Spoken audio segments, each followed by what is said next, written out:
শুভ নববর্ষের প্রথম দিনই বোলপুরে পথ অবরোধ। বাংলা নববর্ষের প্রথম দিনই ফের পথ অবরোধ বোলপুরের মকরমপুরে। প্রায় 2 বছরেরও বেশি সময় ধরে অত্যন্ত গুরুত্বপূর্ণ এই রাস্তা সংস্কারের অভাবে ধুঁকছে। রবিবার সকালে রাস্তার মধ্যে যে গর্তগুলো রয়েছে সেগুলি সংস্কারের নামে কিন্তু সেখানে দেখা যাচ্ছে খানাখন্দে মাটি ফেলা হচ্ছিল বলে স্থানীয় বাসিন্দাদের অভিযোগ। উল্লেখ্য, স্থানীয় বাসিন্দারা জানান রাস্তা সম্পূর্ণভাবে সংস্কার করতে হবে, সেই দাবিতে পথ অবরোধ শুরু করেন। তাদের দাবি, যতক্ষণ না প্রশাসনিক স্তরের কর্তা ব্যক্তিরা এসে রাস্তা পরিপূর্ণভাবে সংস্কারের আশ্বাস দিচ্ছেন ততক্ষণ পথ অবরোধ চলবে। বোলপুরের এই রাস্তাটি খুবই গুরুত্বপূর্ণ, কারণ মকরমপুর হয়ে এই রাস্তা একদিকে সাঁইথিয়া হয়ে রামপুরহাট ও অন্যদিকে লাভপুর হয়ে মুর্শিদাবাদ চলে গিয়েছে। অত্যন্ত গুরুত্বপূর্ণ এই রাস্তায় সাত সকালে অবরোধ হওয়ায় স্বাভাবিকভাবেই যানজটের সৃষ্টি হয়। তার ফলে দুই দিকের প্রচুর যানবাহন আটকে যায়। পরে প্রশাসনিক কর্তারা এসে স্থানীয়দের আশ্বাস দিলে তবেই অবরোধ ওঠে।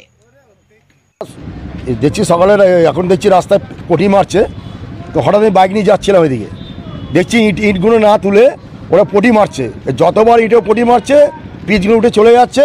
আর রাত দিন এখানে টোটো করে স্কুলে বাচ্চারা যাচ্ছে, কেউ পড়ে যাচ্ছে, কার হাত ভেঙে যাচ্ছে।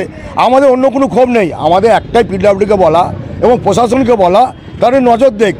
আর এদিকে ওভারলোড যে ডাম্পার করে যাচ্ছে সকালবেলায়, সেদিনে একটা ডাম্পার পোল ভেঙে দিল, প্রশাসনের কোনো হেলদোল নেই। তো আমাদের সমস্ত পাড়া যত ছেলেরা আছে তারা আমরা এটা ঠিক করেছি যে যতক্ষণ না ওদের কেউ অফিসার আসবে এসে ইটগুলো তুলে পিচ ঢালুক, আমাদের কোনো আপত্তি নেই।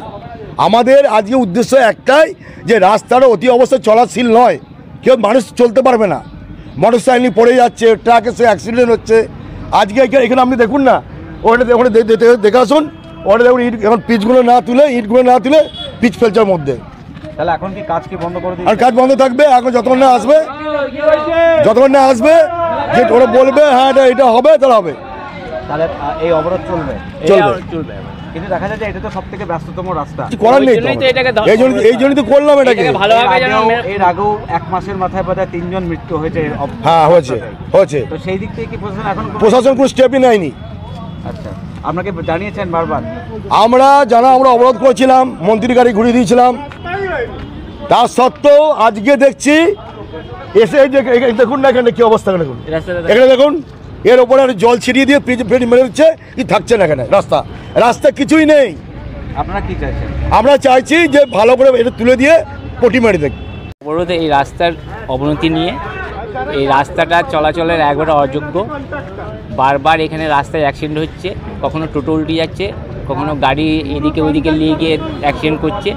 আর এইটা হচ্ছে ইন্টারন্যাশনাল জায়গা, ইন্টারন্যাশনাল শহর। তো ইন্টারন্যাশনাল শহরে যদি এরকম পটি মারা জায়গা থাকে তাহলে লোকে দুর্নাম করবে, মকরমপুরবাসীর অপমান। তো এইটাকে চাইছি ইন্টারন্যাশনাল যখন শহর, কারণ ইন্টারন্যাশনাল শহরের জায়গা রাস্তাটা যেন ইন্টারন্যাশনালের মতোই হয়, এটাই অনুরোধ। তাহলে এখন কি অবরোধ চলবে? এখন অবরোধ চলবে। এইবার এই রাস্তা যতক্ষণ পর্যন্ত নতুনভাবে স্যাংশন না হচ্ছে ততক্ষণ আমরা অবরোধ করব। কি চাইছেন আপনারা? আমরা চাইছি একবারে ভালো রাস্তা, যেরকম এটা ইন্টারন্যাশনাল সিটি শহর সেরকম ইন্টারন্যাশনাল জায়গা। এর আগে দেখা গেছে মকরমপুর এই ওয়ার্ডের প্রায় একাধিকবার অবরোধ করা হয়েছিল, 3 জন মারাও গেছে। হ্যাঁ, তারপরেও এখনো পর্যন্ত কোনো প্রশাসন কিছু করেনি। কি বলবেন এতে? প্রশাসনকে কি বলবো, প্রশাসন যদি না দেখে তাহলে আমরা এরকম অবরোধ করেই যাব। এখন চলবে? হ্যাঁ, চলবে।